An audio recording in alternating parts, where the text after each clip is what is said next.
लवकरच गणपती बाप्पांचे आगमन होत आहे, तर त्यांच्या आवडीचे मोदक तर झालेच पाहिजेत। नमस्कार, मी शिवानी सागवेकर। माझ्या शिवानी रेसिपीज या युट्यूब चॅनल मध्ये तुम्हा सर्वांचे खूप खूप मनापासून स्वागत। गणपती बाप्पांचा आवडता नैवेद्य उकडीचे मोदक। तर उकडीचे मोदक बनवत असताना आपल्याला खूप सारे टेन्शन येते, खूप साऱ्या चुका होतात। आजच्या व्हिडिओ मधून आपण आपले टेन्शन आणि आपल्या चुका दूर करणार आहोत। तर आज आपण खूप साऱ्या टिप्स बघणार आहोत। त्याचबरोबर मोदकाच्या कळ्या कशा पाडायच्या आणि अचूक पद्धतीने हे मोदक कसे बनवायचे ते पाहणार आहोत। त्यामुळे व्हिडिओ स्किप न करता शेवटपर्यंत पहा, म्हणजे तुम्हाला अगदी परफेक्ट मोदक बनवता येतील।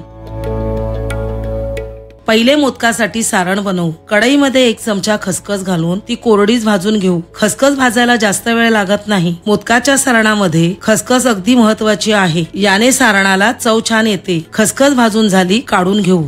आता कढईमध्ये 1 चमचा साजूक तूप घालून त्यात 2 वाटी खोवलेला ओला नारळ घालून थोडा वेळ परतून थोडा कोरडा करून त्यात 1 वाटी बारीक किसलेला गुळ घातला। गुळ आणि खोबरे यांचे मिश्रण कोरडे होईपर्यंत परतून घेतले, मिक्स करून घेतले।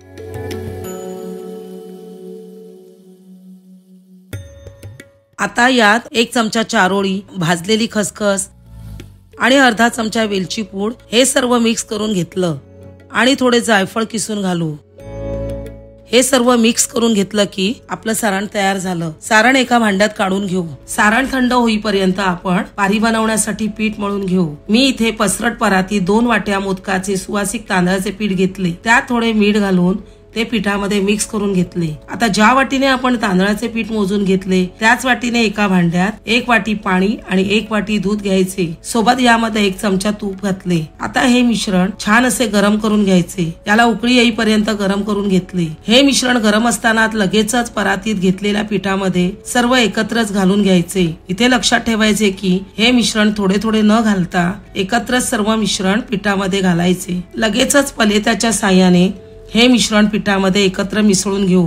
दूध, पाणी आणि तांदळाची पिठी छान अशी मिसळून झाली की लगेचच त्यावर गरम असताना झाकण ठेवायचे आहे, म्हणजे याला छान अशी वाफ मिळेल। 10 मिनिटांनी झाकण काढून पाहिले तर पिठाला छान अशी वाफ आली आणि मिश्रण अजूनही बरेचसे गरम आहे। गरम असतानाच ते मळून घ्यायचे। हाताला चटके बसत असतील तर ग्लास किंवा पेल्याच्या साहाय्याने हे पीठ मळून घेऊ। गरम असतानाच ते मळून घ्यायचे। हाताला चटके बसत असतील तर ग्लास किंवा पेल्याच्या साहाय्याने हे पीठ मळून घेऊ शकता। मी साध्या पाण्याचा हात लावून हे पीठ 10 ते 12 मिनिटे छान असे मळून घेतले। थोडे थोडे करून पीठ मळून घ्यायचे। पीठ मळून झाले आहे। आता पिठातील लिंबा एवढा गोळा घेऊन तो हातावरच थोडा मळून घेऊ। तो हातावर चपटा करून जर बाजूने क्रॅक जात नसेल तर आपले पीठ परफेक्ट मळले आहे असे समजावे। आता आपण पुढची तयारी करू। आपण मळून घेतलेल्या पिठातले अर्धे पीठ मी एका परातीत काढून घेतले। बाकीचे पीठ मी टोपामध्ये झाकून ठेवले आहे। आता पिठातील 1 लिंबा एवढा गोळा घ्यायचा। हाताला तेल किंवा तूप लावून घ्यायचे आहे। हातावर तो रगडून मऊसूत करून घ्यायचा, म्हणजे मग पारी करताना हाताला पीठ चिकटत नाही। आणि आता 2 अंगठे मध्ये ठेवायचे आणि बोटाने प्रेस करत गोल अशी पारी तयार करायची। पारी काठाने पातळ अशी करायची आणि मध्ये अशी थोडी जाडसर राहिली तरी चालेल। तुम्ही पहा, मी अशा प्रकारे करते, अगदी वाटीसारखी पारी तयार होते। बघा, आपली पारी तयार आहे। आता आपण सारण भरूया। मी 1 टेबलस्पून इतके सारण भरलेले आहे। सारण खूपच कमी घालायचे नाही। आता मोदकाला आपण कळ्या पाडून घेऊ।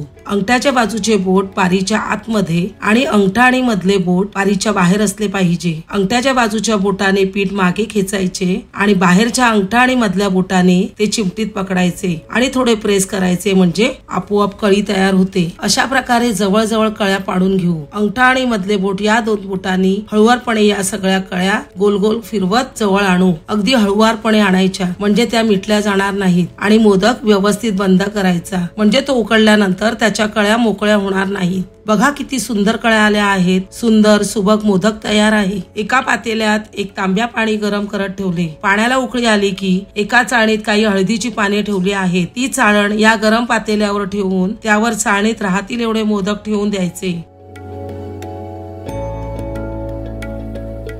आणि त्यावर आतली हवा बाहेर जाणार नाही असे घट्ट झाकण ठेवायचे आणि 10 ते 12 मिनिटे मोदक उकडून घ्यायचे। 10 ते 12 मिनिटांनंतर झाकण काढून पाहू। मोदक झाले की नाही ते मोदकाला हात लावून पाहायचे। पीठ हाताला चिकटत नसेल तर आपले मोदक छान असे वाफवले गेले आहेत। गॅस बंद करू। मोदक थंड झाले की काढून घेऊ। त्यानंतर दुसरी बॅच लावून उकडून घेऊ।